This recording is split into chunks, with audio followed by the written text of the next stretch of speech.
Phelan and up towards Baldy Mesa. It's still romping along, as you said, 2,000 acres right now. We have the DC-10, the air tanker 910 on scene as well. We were keeping an eye on him. He's working the west flank of the fire. But this thing has really grown way bigger since we've come on scene here just after 3 o'clock. And you can see as we kind of swing around, that's the west side of the fire. We can kick around just a little quicker here. West side of the fire burning up towards the north, and then on the right side of the screen, that's the east side. So, and I'm going to, I see the DC-10 now. It's kind of making it's been orbiting out to the west of the fire, so it's trying to figure out exactly where they want it, lead plane out in front of it. So they brought in the big boys here, the MD-87 we saw go through here just a few moments ago, laying the Phos-Chek line on the right side of the fire, the right flank of the fire, dumping its 4,000 gallons, but this big DC-10 carries 12,000 gallons of Phos-Chek as Stuart moves just a little bit more. There, it's right in there. In fact, it's to your right side of the screen, and you can pop out. You'll see him out there in the distance as he comes in. But that's the biggest thing they got in the fleet. He's pretty much way out there. There he is, and he's been circling out in an area, but now he's much lower.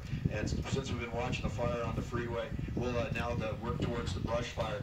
Watch the firefight from above. Like I said, this is the biggest thing they can bring in, based at San Bernardino Airport right now, and also Victorville Airport, being able to reload it very quickly, get back to this fire in a hurry. And like I said, 12,000 gallons of Phos-Chek, and he's making his turn now back towards the fire. He's probably about 2 miles off the fire.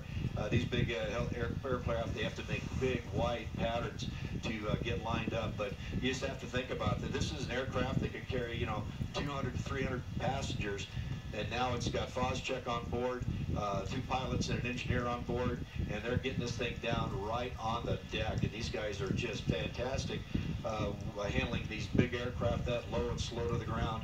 And here he's making his turn now, coming back towards the fire. I'm kind of moving out to the west here so we can give our viewers a great shot of this. This is always very impressive to us.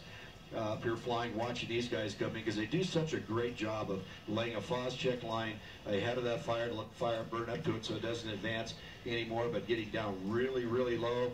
And the telltale sign you're going to look for is you'll start seeing his shadow. And when you start seeing his shadow, that kind of gives you an indication of how low he is. Lead plane out in front of him, giving him a run, going to set out some smoke for him to get the pilot an idea of where he wants it. He's on the run now. Here he comes. You'll start seeing that shadow start coming in. That's a big airplane to be that low and that slow to the ground, but this is what they practice for. This is what they do.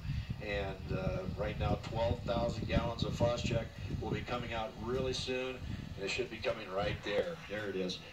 Just working on. You see him dive the nose down, dropping down that ridge, so he's right on the deck, still flowing out, making about a mile-long swath of Phos-Chek right there along the west side or the left side of the fire. And as he makes the big banking turn out, you can see his shadow right underneath him going over the 15 freeway. Now he'll bank out, and he could possibly have held up on some of his load. We'll see what he does. If he continues south towards San Bernardino Airport, then we'll know that he's dropped the full load. But he can meter that load as it comes out. He can let it out, stop it, and then come back around to pick up the run again. But we'll just have to see what he does here. But I'm going to work my way over here on the west side of the fire. I'm going to try to get ahead of it and look underneath it to get an idea of what's happening on the structure. So as we watch the DC-10 fly out behind us, we'll send it back down to you as I work my way up the fire towards Phelan and also Baldy Mesa up in the hills here.